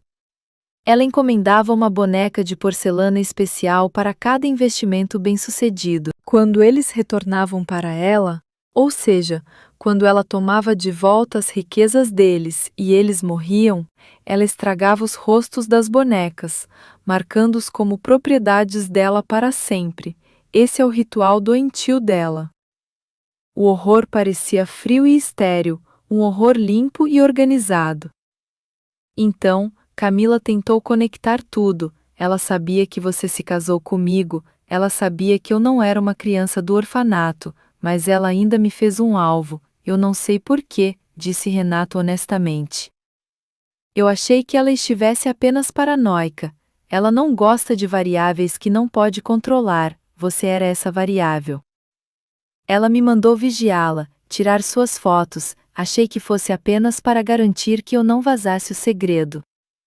Mas então, ela preparou uma boneca para você, e foi aí que eu soube, você não era apenas uma variável, você estava na lista dela. Camila ficou em silêncio, ela pensou no passaporte falso no chão, o passaporte com a sua foto, mas com um nome diferente, aquele passaporte, disse ela apontando para o chão, o passaporte falso para mim, Sara Albuquerque, por que esse nome? Renato olhou para o passaporte como se estivesse vendo pela primeira vez. Esse era o meu seguro. Se acontecesse algo, eu planejava fugir com você, começar uma nova vida em outro lugar, longe dela. Por que aquele nome, Renato? Por que Sara Albuquerque? Camila pressionou. Renato franziu a testa, Tentando se lembrar, eu não sei, era apenas um nome, o nome que Dona Helena me deu anos atrás, muito antes de eu te conhecer. Ela disse: Renato, se algum dia você precisar de uma identidade de emergência para uma mulher, use esse nome, memorize-o. Eu nunca soube o porquê, eu só o usei para aquele passaporte. Camila congelou, seu coração bateu forte, mas desta vez não foi de medo, era algo mais, algo frio e afiado. Ela te deu esse nome, há anos, sim, talvez 5 ou 6 anos atrás, disse Renato, sem entender por que Camila estava fixada naquele detalhe. A mente de Camila disparou. Dona Helena já tinha preparado um nome falso para ela, Sara Albuquerque, muito antes de Renato conhecê-la. Renato achava que a havia escolhido aleatoriamente numa cafeteria. Mas, e se não fosse? E se o seu encontro com Renato não fosse uma coincidência? E se, de alguma forma, Dona Helena já sabia quem era Camila? Camila percebeu com horror, ela não era apenas um novo alvo, ela não era apenas a esposa de um cúmplice. De alguma forma, ela era parte do passado de Dona Helena, e Renato acabara de trazê-la de volta, diretamente para aquela teia de aranha. Renato achou que Camila iria gritar, ou chorar, ou exigir saber onde Renato havia escondido a chave. Camila não fez nada disso. Ela apenas ficou imóvel no meio do escritório, seus olhos encarando vagamente o passaporte falso no chão. Aquele nome, Sara Albuquerque, ecoava na sua cabeça, abrindo portas na sua mente que estavam trancadas há muito tempo. Renato confundiu seu silêncio com choque. Isso não era choque. Este era o horror de uma compreensão que acabara de nascer. Camila, diga onde está aquele livro, repetiu Renato, com a voz tensa. Ele se moveu em sua direção. Não me toque, Camila sussurrou, tão baixo que Renato mal ouviu. Não temos tempo. Aquele nome, Camila o cortou. Seus olhos se levantaram lentamente para encarar Renato. Seu olhar era tão penetrante que Renato parou de se mover. Sara Albuquerque, por que ela te deu esse nome? Eu já te disse, eu não sei. Renato retrucou, sua frustração atingindo o auge. Foi apenas um nome aleatório, talvez o nome de alguma das crianças do orfanato que já se foi há muito tempo. Que diferença faz? A diferença, disse Camila, com a voz embargada, é que aquele nome não era aleatório, era o meu nome verdadeiro. A sala ficou em silêncio, até a respiração de Renato parou. Ele encarou Camila, confusão total em seu rosto. O que você está falando? O seu nome verdadeiro é Camila, Camila Ribeiro. Foi o nome que meus pais adotivos me deram, disse Camila. Lágrimas começaram a brotar nos cantos de seus olhos, não por tristeza, mas pelos flashes do passado que a perfuravam. Antes de eu ser adotada, eu morei num orfanato, apenas por um tempo. Eu não lembro de muita coisa, só lembro do meu nome. Eles me chamavam de Sara. Renato deu um passo para trás, como se Camila tivesse acabado de lhe dar um tapa. Seu rosto estava pálido. Não, é impossível. Eu estava no orfanato Amor de Mãe, continuou Camila. As peças daquele quebra-cabeça agora se juntavam a uma velocidade assustadora. Eu fiquei lá até completar 5 anos. Depois uma família de outra cidade me adotou. Meus pais, eles me deram um novo nome, me mudaram. Eles queriam que eu começasse uma nova vida. Renato se encostou na parede. Ele parecia enjoado. Amor de Mãe. Ele repetiu aquele nome. Eu não te reconheci. Cheguei lá quando tinha 10 anos. Você com certeza já tinha ido embora. Claro que você não me reconheceu, disse Camila. Uma risada amarga saiu de sua garganta. Eu era um fantasma, uma história de ninar. A criança que escapou. Agora tudo faz sentido. Oh Deus, tudo faz sentido. O encontro deles naquela cafeteria. Renato pensava que tinha sido uma coincidência. Ele achava que tinha encontrado Camila, mas era mentira. Ela sabia, sussurrou Camila, olhando para Renato com uma mistura de horror e pena. Dona Helena sabia que eu era Sara Albuquerque. Ela nunca me perdeu de vista. Ela me vigiou todo esse tempo. Renato balançou a cabeça, recusando-se a acreditar. Não, não, fui eu quem te encontrou. Eu te vi naquela cafeteria, eu. E quando você contou a ela sobre mim? Camila pressionou. Quando você levou a sua nova namorada para conhecer a sua bondosa mãe? Quando ela viu a minha foto pela primeira vez? Renato ficou calado.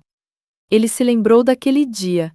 Estava tão orgulhoso de levar Camila ao orfanato, apresentando a mulher que amava a mulher que o havia criado. Ele se lembrou do sorriso de Dona Helena, um sorriso tão caloroso, mas agora ele se lembrava dos olhos dela.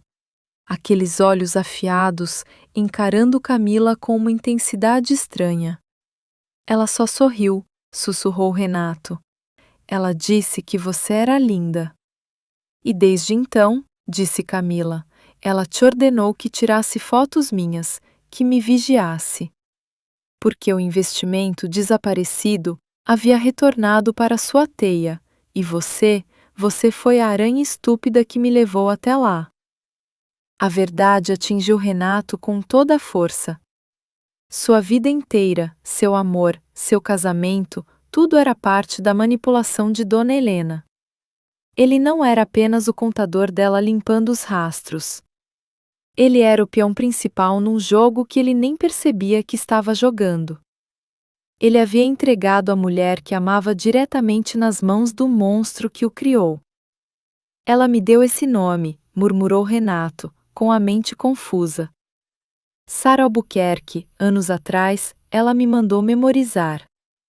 Era uma armadilha.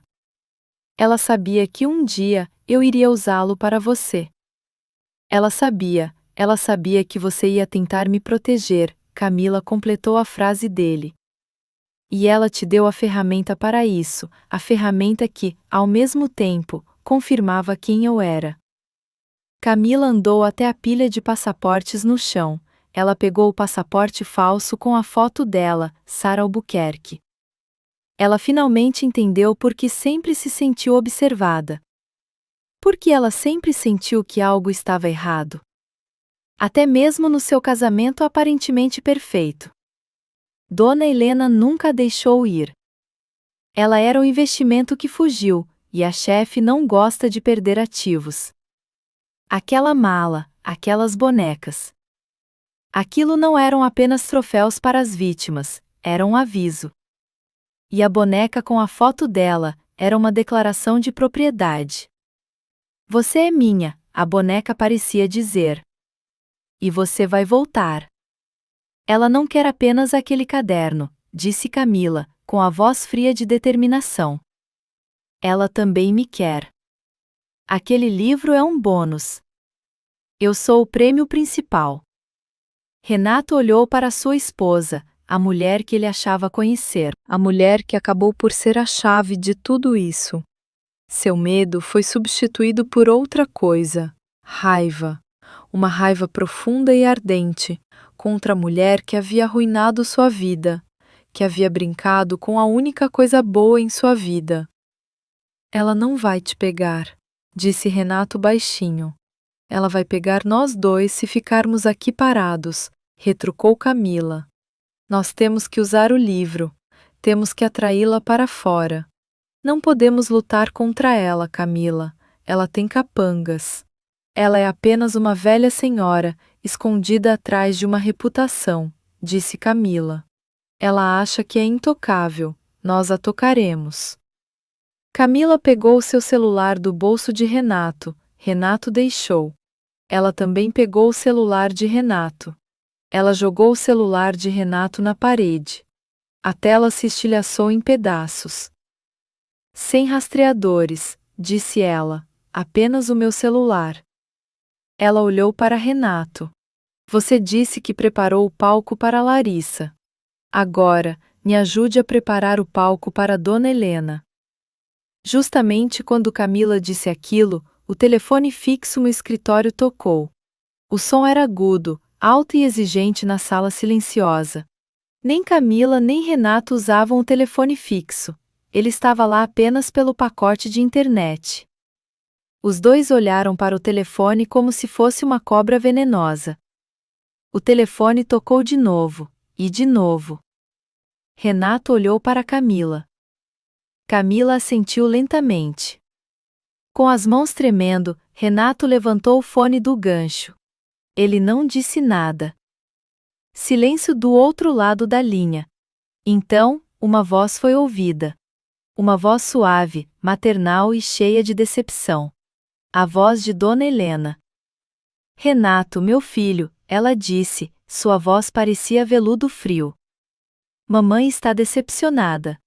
Esse seu joguinho de esconde-esconde é muito imaturo. Mamãe sabe que você está com o caderno da mamãe. E mamãe sabe que a Sara está com você. O coração de Renato parecia ter parado. Ela sabia o nome verdadeiro. A hora de brincar acabou. Renato, continuou a voz, traga a Sara para casa. E traga o meu caderno. Agora, ou aquela mala não será a única coisa afundando no rio esta noite. A mamãe vai mandar pessoas para buscar vocês dois. E eles não serão tão gentis quanto a mamãe. O telefone foi desligado. O som do clique do telefone desligando pareceu mais alto que uma explosão. Renato segurou o fone, suas mãos estavam rígidas. Ele olhou para Camila, com os olhos arregalados de horror. Ela sabe o seu nome verdadeiro. Ela te chamou de Sara. Ela vai mandar pessoas. Claro que sim, disse Camila, ela se recusou a deixar o pânico tomar conta. Curiosamente, agora que tudo estava às claras, uma parte dela sentia-se calma. A inimiga tinha um nome. A inimiga tinha um rosto. E a inimiga acabara de cometer um erro. Ela acha que eu ainda sou uma vítima assustada. Ela não vai mandar ninguém para cá. Isso seria muito bagunçado. Deixaria muitos rastros. Ela vai nos obrigar a ir até ela. Ela disse que mandaria pessoas. Renato começou a argumentar. É um blefe, cortou Camila, para nos fazer entrar em pânico e fugir. E se nós fugirmos, os capangas dela vão nos pegar na rua. Ela controla a narrativa. Não vamos fugir. Vamos até ela, nos nossos próprios termos. Camila caminhou até o banheiro no andar de baixo, onde ela escondeu o caderno. Renato a seguiu como uma sombra. Camila abriu a caixa de absorventes e tirou o saco plástico contendo o caderno. O objeto parecia pesado em suas mãos, o peso das vidas registradas nele. Ela o entregou a Renato. Você leva, disse ela, quando ela nos vir, ela deve ver você segurando. É isso que ela quer. Renato olhou para o caderno como se fosse uma bomba. E depois? Depois você entrega para ela, e enquanto ela estiver distraída, eu cuido dela. Cuidar dela, Camila, esta é a Dona Helena, ela é cercada por guarda-costas. E você é o filho dela, disse Camila rispidamente. Ela não vai esperar que você faça nada além de tremer de medo, use isso. Camila pegou o celular. Ela verificou a bateria. Ainda 70%. Suficiente. Ela apertou o botão de gravação de voz e ativou o modo silencioso. Ela escondeu o celular no bolso do moletom, sob as dobras do tecido. Estava invisível. Para onde vamos? Perguntou Renato. Ela não disse. Ela não precisou dizer. Disse Camila. Só há um lugar que é poético o suficiente para ela. O lugar onde ela acha que tudo começou e terminará. Vamos para a ponte. Renato engoliu em seco. A ponte onde ele jogou a mala. Vamos, disse Camila, pegando seu moletom preto do cabideiro perto da porta. E, Renato, ela chamou, enquanto o homem hesitava. Todo esse tempo, você foi meu marido. Eu não sei se alguma parte sua era real, mas se houver, se o seu amor foi real, prove agora. Renato olhou nos olhos de Camila, ele viu o medo ali, mas ele também viu uma força que ele nunca soube que Camila possuía. Ele assentiu. Ele guardou o caderno no bolso interno da jaqueta, ele caminhou até a cozinha e pegou algo do faqueiro. A maior faca de carne. Não faça isso, disse Camila, é muito óbvio, ela vai revistá-lo. Renato hesitou, depois colocou de volta. Ela tinha razão. Camila estava pensando com clareza, ele não. Eu tenho isso, disse Renato. Eles voltaram ao escritório e ele tirou algo pequeno, um estilete. Um pequeno estilete que ele costumava usar para abrir caixas. Aquilo sempre passava pelas revistas. Camila assentiu. Esconda no seu sapato. Eles caminharam em direção à porta da frente, não na ponta dos pés. Eles andavam como um casal saindo para um passeio noturno. Eles entraram no carro, Renato dirigiu. A viagem até a ponte pareceu durar uma eternidade. Ninguém falou. Camila focou em controlar sua respiração. Ela repassava seu plano na cabeça. Ela tinha que fazê-la falar, ela tinha que fazê-la confessar. Aquela gravação era a única chance deles, se eles sobrevivessem. Renato dirigia rigidamente, ambas as mãos seguravam o volante com tanta força que os nós dos dedos ficaram brancos. Ele estava dirigindo em direção à mulher que o criou para traí-la, ou para ser morto por ela. Ele não sabia o que ia acontecer primeiro. Eles chegaram à área do parque perto do rio. As luzes do parque iluminavam um caminho de pedestres, vazio, sem outros carros. Ela está ali, sussurrou Renato. Camila olhou em direção à ponte. No meio daquela ponte de madeira havia 3 figuras. Uma figura pequena e esbelta, ladeada por 2 figuras grandes e musculosas. Como uma rainha e suas torres. Dona Helena. Renato estacionou o carro. Ele desligou o motor. O silêncio da noite voltou a dominar. Camila, sussurrou Renato. Sua voz quebrou. Se não conseguirmos... Vamos conseguir, disse Camila com firmeza. Ela alcançou a mão de Renato. A mão dele estava gelada. Um passo de cada vez. Lembre-se, você está com raiva. Você está com raiva porque ela mentiu para você sobre mim. Use isso. Renato olhou para Camila, então ele assentiu. A raiva estava mesmo lá. Aquela raiva era real. Eles saíram do carro, o ar da noite parecia frio. O som do rio fluindo abaixo da ponte soava como um sibilo. Eles andaram devagar pelo caminho. Aproximando-se da ponte. Os 2 guarda-costas grandes usavam ternos pretos. Não se moviam, como estátuas. E, no meio deles, Dona Helena sorriu. Ela usava um vestido elegante. Seus cabelos brancos estavam presos num coque arrumado. Ela parecia uma vovó bondosa que acabara de terminar de ler um conto de fadas. Renato, meu filho, Camila, ou devo te chamar de Sara? A voz suave dela soava clara no ar da noite. A mamãe está feliz que vocês decidiram ser razoáveis. Agora, onde está a propriedade da mamãe? Renato parou a alguns passos de distância dela. Ele conseguia ver o rosto dos guarda-costas. Eram rostos duros, profissionais. Mãe, disse Renato, a sua voz rouca. Por quê? Dona Helena deu uma risadinha, uma risada suave. Por quê? Porque eu posso, Renato. Porque este mundo pertence àqueles que o tomam. Ela desviou o olhar para Camila. Seus olhos escuros brilhavam sob a luz. Você, ela disse a Camila. Você foi o meu melhor investimento. O que escapou, eu te vigiei por toda a sua vida. Sara, esperando pelo momento certo. Esperando que você voltasse para mim. Eu nunca voltei para você, disse Camila, sua voz tremia, mas ela forçou para mantê-la estável. O celular no bolso dela parecia quente. Você usou ele, Camila apontou para Renato. Você o manipulou para me encontrar. Te encontrar? Dona Helena soltou uma risada. Ah, Sara, querida, essa é a parte mais engraçada.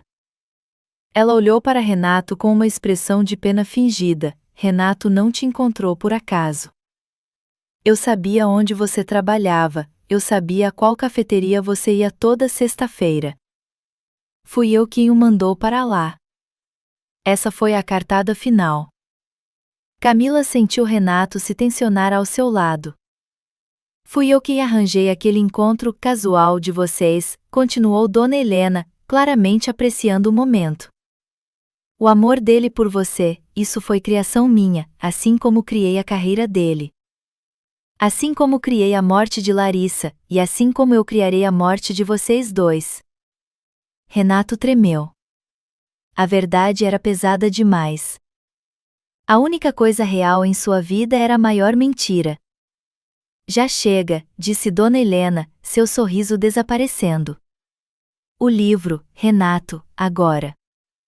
Renato, com um movimento robótico, enfiou a mão no bolso da jaqueta. Ele tirou o pequeno caderno preto. Ele o estendeu. Dona Helena esticou sua mão magra para pegá-lo, seu rosto cheio de vitória. Foi aí que Camila agiu. Ela não atacou Dona Helena, ela gritou, Renato, não. E se atirou contra Renato, como se tentasse impedi-lo de entregar o livro. Foi uma distração. Quando ela esbarrou em Renato, sussurrou rapidamente, polícia, blefe agora. Dona Helena se assustou com o movimento repentino de Camila, os guarda-costas deram um passo à frente. Renato, despedaçado e com raiva, entendeu a intenção de Camila. Aquela era a última aposta deles. Ele não se importava mais se vivesse ou morresse. Ele empurrou Camila para trás dele, distanciando-a dos guarda-costas. Ele não entregou o livro. Em vez disso, ele o arremessou longe no rio, na direção oposta. Não. Dona Helena gritou. Não era mais a voz de uma avó bondosa. Foi um grito de raiva pura. Enquanto os guarda-costas, por instinto, olhavam para o livro voando, Renato gritou a plenos pulmões. Polícia! Eles nos cercaram! O caos explodiu naquela ponte. O grito de Renato, polícia! Ecoou no ar da noite, quebrando o silêncio.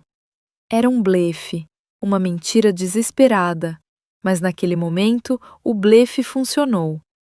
Os dois enormes guarda-costas, que foram treinados para obedecer por instinto, congelaram por um segundo. Eles viraram a cabeça em direção ao caminho, procurando por sirenes piscando, procurando por uma nova ameaça. Ao mesmo tempo, os olhos deles seguiram aquele pequeno caderno preto enquanto planava no ar, girando, antes de finalmente cair com um baque suave nas águas rápidas do rio abaixo. O livro se foi, engolido pela escuridão. Não! O grito de Dona Helena hoje não era mais um grito humano. Era o guincho de raiva de uma fera selvagem. Sua fachada calma e maternal havia caído completamente, substituída pela máscara do puro ódio. Seus olhos, escuros e mortos, estavam fixos no ponto onde o livro desapareceu. O registro completo de seus crimes, sua riqueza, os nomes de suas vítimas, tudo se perdeu.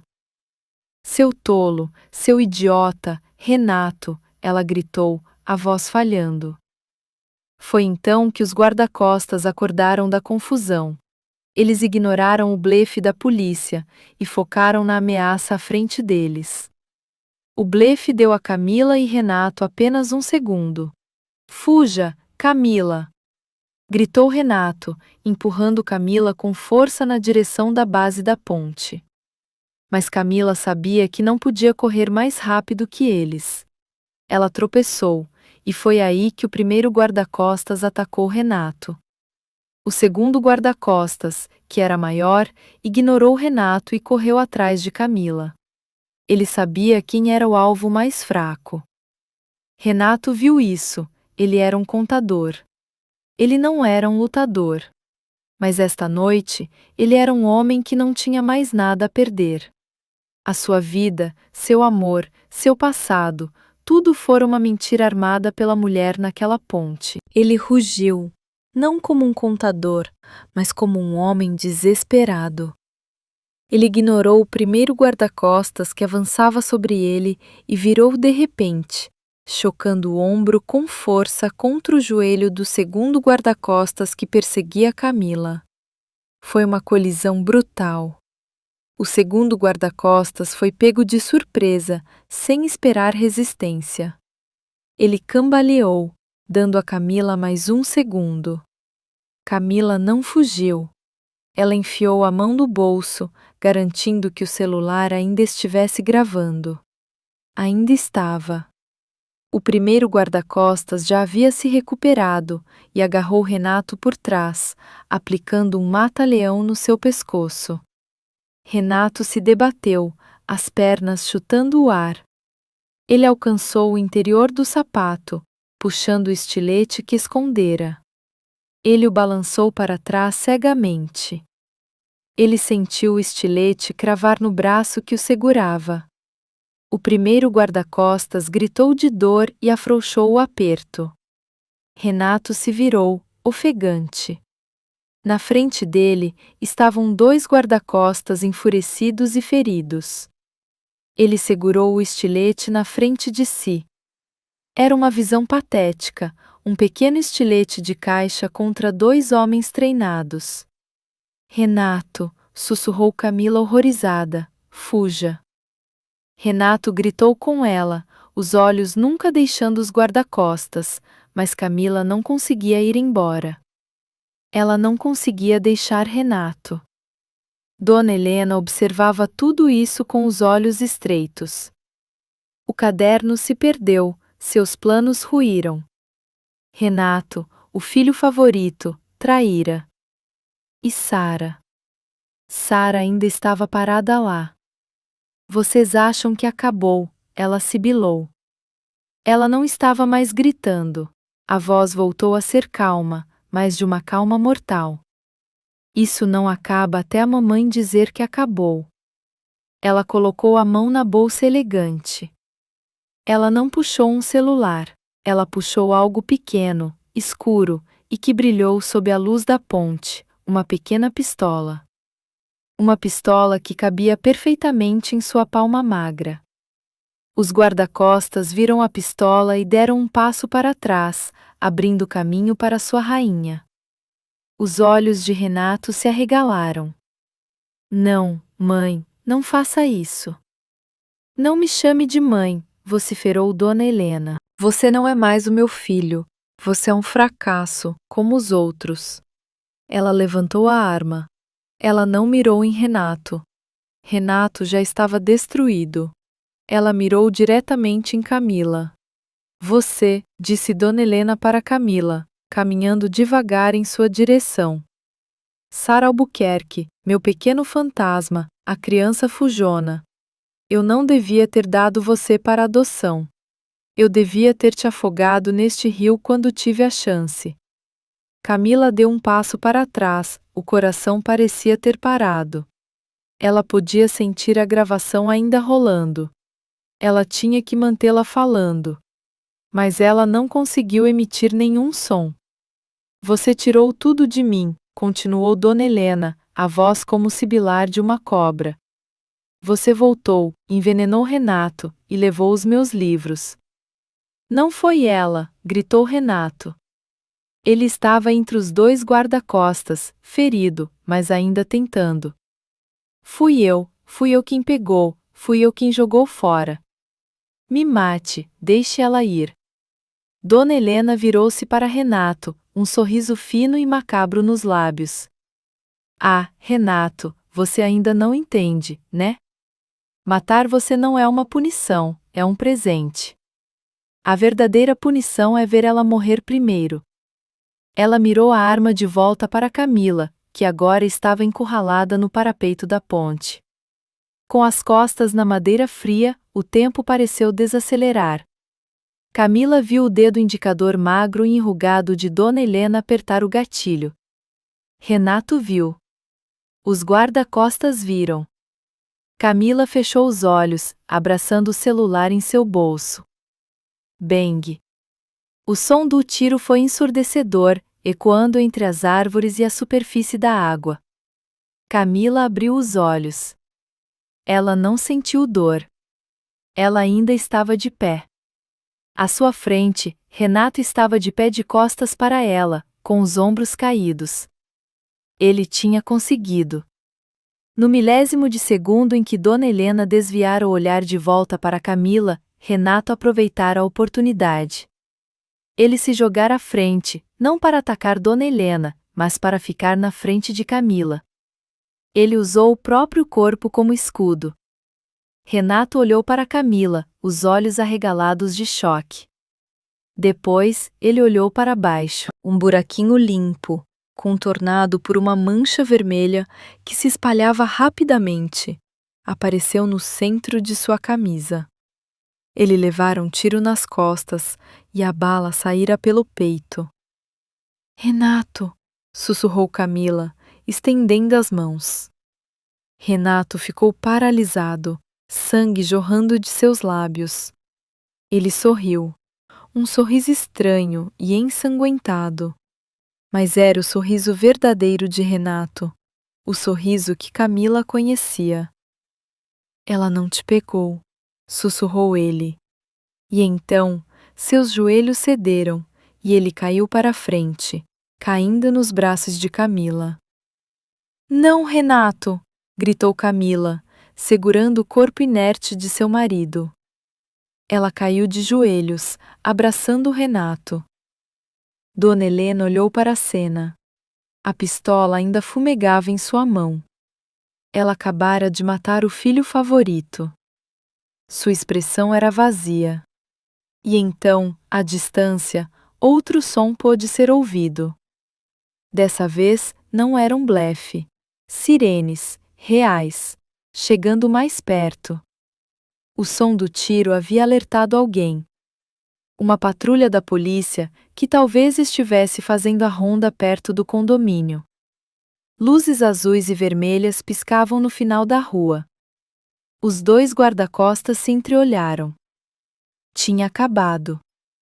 Eles não eram pagos para lidar com a polícia. Viraram as costas e começaram a correr para a floresta. Dona Helena foi deixada para trás, sozinha. Ela olhou para a polícia que se aproximava. Ela olhou para Camila que chorava sobre o corpo de Renato. Ela olhou para a arma em sua mão. Ela não tinha mais nada. Os livros tinham sumido, o dinheiro tinha sumido. Seus filhos estavam mortos ou a haviam traído. Você, ela sibilou para Camila. Você, Sara. Ela ergueu a arma novamente. Ela não se importava com a polícia. Ela ia terminar o que começou. Ela ia matar aquele fantasma de seu passado. Ela cambaleou para a frente, apontando a arma para a cabeça baixa de Camila. Camila ergueu os olhos. Seus olhos cheios de lágrimas e ódio. Quando Dona Helena deu o passo, ela não prestou atenção onde estava pisando. Ela tropeçou. Talvez tenha tropeçado na poça de sangue de Renato. Ou talvez, simplesmente as suas pernas velhas não suportavam mais sustentar todo o seu ódio. Ela tropeçou bem na beirada da ponte, no mesmo parapeito baixo de onde Renato havia jogado a mala. Perdeu o equilíbrio, agitou as mãos, a pistola escorregou e caiu no rio. Ela tentou alcançar Camila. Seus dedos arranharam o ar como garras. a poucos centímetros do rosto de Camila. Seus olhos se arregalaram de terror quando a gravidade tomou conta. Não. Seu último grito foi interrompido por um alto som de água espirrando. O exato mesmo som de quando a mala foi jogada. Dona Helena desapareceu sob a superfície escura e rápida da água. O mesmo rio que ela usou como lugar de despejo para os seus segredos, agora a havia levado. O karma havia cobrado a dívida. Segundos depois, as luzes da viatura iluminaram a ponte. Camila estava sozinha, de joelhos no meio de uma poça de sangue, abraçando o corpo sem vida de seu marido. No seu bolso, o celular ainda gravava o som da sirene se aproximando. As luzes eram ofuscantes, vermelho, azul, branco, girando num nevoeiro que parecia cobrir Camila. As vozes soavam distantes. Homens de uniforme gritavam dando ordens, mas Camila não ouvia suas palavras. Ela apenas ficou sentada no asfalto frio, um pouco longe da ponte, com o cobertor de ambulância coçando seus ombros. Ela não sentia frio. Ela não sentia nada. O corpo de Renato já havia sido coberto com um lençol branco. Aquela ponte agora era a cena de um crime, isolada por fitas da polícia. Senhora, uma policial feminina se agachou educadamente na frente dela. Dona Camila, a senhora pode nos contar o que aconteceu?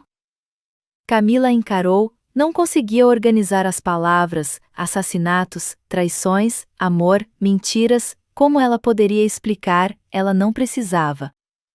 Ela enfiou a mão no bolso, as mãos trêmulas, tirou o celular. A tela ainda estava ligada, mostrando a duração da gravação.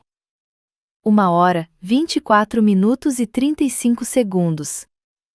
Ela apertou o botão parar. Ela salvou o arquivo e entregou o celular para a oficial. Ouça, sussurrou Camila, com a voz rouca. Está tudo lá, Dona Helena, tudo. A policial pegou o telefone e, naquele momento, as portas do inferno se abriram. A gravação era a chave que abriu a caixa de Pandora.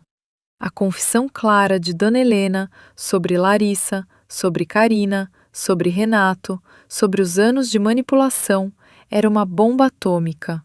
Era uma prova incontestável. Algumas horas depois, com a chegada do amanhecer, a equipe de mergulho encontrou a pequena pistola no fundo do rio. Eles não encontraram Dona Helena ainda. Camila foi levada ao hospital para exames, e depois para a delegacia de polícia. Ela contou tudo. Desta vez, as palavras fluíram. Ela contou sobre a noite em que Renato jogou a mala. Que mala? Perguntou o detetive-chefe. No barracão, disse Camila. Ainda está lá, atrás dos sacos de adubo. A equipe invadiu o barracão na casa de Camila. Eles a encontraram. A grande mala preta. Quando a abriram, até os policiais mais durões se sentiram enjoados. Dezenas de bonecas de porcelana com o rosto arruinado. Fotos de Camila, e no compartimento inferior, pilhas de dinheiro totalizando centenas de milhares de reais que já estavam encharcados e em parte embolorados. Era um túmulo em miniatura, uma prova física que corroborava a gravação de áudio de Camila. As notícias explodiram. O escândalo do orfanato Amor de Mãe. O rosto de Dona Helena, a santa, estava na primeira página de todos os jornais. Agora justaposto com as fotos das jovens mulheres que morreram de acidentes: Larissa, Carina, Bianca, Rebeca e dezenas de outras. A sua rede de crimes foi desmantelada. A polícia, guiada por evidências irrefutáveis, começou a prender seus cúmplices, os mecânicos pagos, os outros contadores e, é claro, os 2 guarda-costas que haviam fugido. Eles foram pegos 2 dias depois ao tentar sair do país. O corpo de Dona Helena foi encontrado uma semana depois, dezenas de quilômetros rio abaixo, preso em uma represa. O rosto, que antes era reverenciado, agora estava inchado e arruinado pela água. Ninguém foi reclamar o corpo. Ela teve um funeral irônico, esquecida no fundo do rio, assim como ela esquecia de suas vítimas. O funeral de Renato foi muito diferente. Foi silencioso, mas ele não foi esquecido. Somente Camila compareceu. Ela ficou na frente da lápide simples, usando um moletom preto com um capuz na cabeça. Ela não sabia o que sentir. Aquele homem mentiu para ela desde o início. O encontro deles foi uma farsa armada, mas o seu amor, nos seus momentos finais, aquele amor parecia real. O seu sacrifício foi real. Ela não chorava pelo monstro ou pelo cúmplice. Chorava pelo homem que ela pensou conhecer e pelo homem que escolheu morrer por ela. Foi um luto complexo que ela carregaria pelo resto da vida. Camila vendeu a casa. Ela não suportava morar lá. Dormir no quarto onde Renato deitava ao lado dela, ou passar pelo escritório onde a máscara dele caiu pela primeira vez. Ela vendeu tudo lá dentro. Ela não quis nem um centavo do dinheiro de Renato. Era dinheiro de sangue. O dinheiro em espécie da mala foi confiscado pelo Estado e usado como um fundo de compensação para as famílias das vítimas. Camila voltou a usar seu nome, Camila Ribeiro, o nome que seus pais adotivos lhe deram. Mas ela também aceitou o seu passado. Ela era Sara Albuquerque. Ela era ambas. Ela era uma sobrevivente. Poucos meses depois, o orfanato Amor de Mãe foi fechado, o prédio foi demolido.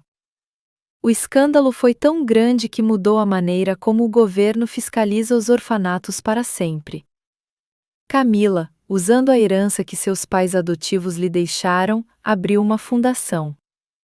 Uma fundação pequena, mas importante. Ela lhe deu o nome, Fundação Luz da Larissa. A fundação não apenas ajudava as crianças do orfanato a obter uma educação. A fundação oferecia-lhes conselheiros jurídicos, ajudando-os a rastrear heranças e protegendo-os de predadores como Dona Helena. Camila usou seus traumas para construir um escudo para os outros. Um ano após a noite sangrenta na ponte, Camila estava parada não na margem do rio, mas na beira-mar. Ela assistiu o nascer do sol, um novo amanhecer. O ar do mar parecia limpo. Ela não se sentia mais vigiada. Ela não tinha mais medo de sua própria sombra. Ela havia enfrentado seus monstros, tanto os de fora quanto os de dentro do seu coração. Seu passado era parte dela, mas já não a definia. Ela estava livre. Ela não era mais uma boneca de porcelana na coleção de alguém. Ela era Camila, e a sua história estava apenas começando.